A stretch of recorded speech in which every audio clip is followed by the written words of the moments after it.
10th মে কৃষুর second বার্থডের ভিডিওটা তোমাদের সাথে শেয়ার করে নিচ্ছি। ওই যে পুচকিটা দেখতে পাচ্ছ, ওর নাম হচ্ছে কুহু, ওরই ভাই হচ্ছে কৃষু, আমার বান্ধবী রিপার ছেলেমেয়েরা। সেদিন ছিল কৃষুরই সেকেন্ড বার্থডে।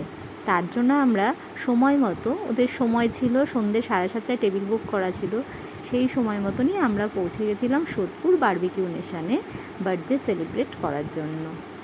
পৌঁছেই দেখি তখন কেক কাটিংয়ের এই পর্বটা চলছে, আর আমি সেই সুযোগটা কি করে ছাড়ি বলো তো, ছোট্ট করে একটা ভিডিও ক্লিপ নিয়ে নিয়েছিলাম। তারপরে একে একে আমাদের সমস্ত খাবারগুলো এসে গেছিলো। কেকটা এত ভালো টেস্ট ছিল, দেখতেই পাচ্ছ, দেখতে যেমন সুন্দর, খেতেও খুব ভালো ছিল, পুরো চকলেটের উপরে ছিল কেকটা, খুব ভালো টেস্ট ছিল। কেকটা খাওয়ার পরেই আমাদের চলে এসেছিলো মশলা কর্ন, তার সাথে ছিল হচ্ছে স্টিম পটেটো মশলা, এরকম কিছু একটা ছিল।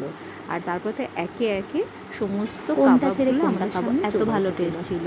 ফিশের কাবাবগুলো যেগুলো ছিল, তারপরে মাশরুম, ব্রোকলিটাও দেখো আমি ট্রাই করেছি, তার সাথে শিক কাবাব, চিকেন লেগ পিসের একটা কাবাব ছিল, আরও যে আইটেমগুলো তুমি দেখতে পেলে, তোমরা এতগুলো বলে শেষ করতে পারবো না, খুব ভালো ছিল খেতে।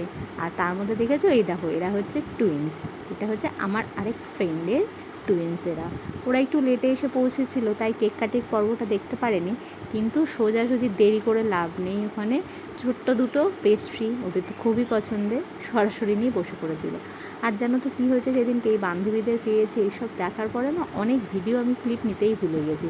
তারপর আমার একে একে সমস্ত আইটেমগুলো একটু দেখে নিয়েছিলাম। স্টিম রাইস, ডাল, পনির ছিল, এগুলো ভেজ আইটেমের মধ্যে। মিক্স সবজি ছিল, তারপরে কাতলা মাছ ছিল, পোলাও ছিল ভেজ আইটেমের মধ্যে। আর এগুলো দেখছো তো কত ধরনের স্যালাডের আইটেম, পাস্তা, নুডলস, সমস্ত কিছু, তোমরা তো জানোই বারবিকিউতে কীরকম কী হয়। আর এই সঙ্গে ছিল হচ্ছে ফ্রায়েড রাইস, বাসন্তী পোলাও, মাটন। আমার হাজব্যান্ড আবার পনির খেয়েছিল, তার সাথে একটা নান নিয়েছিল।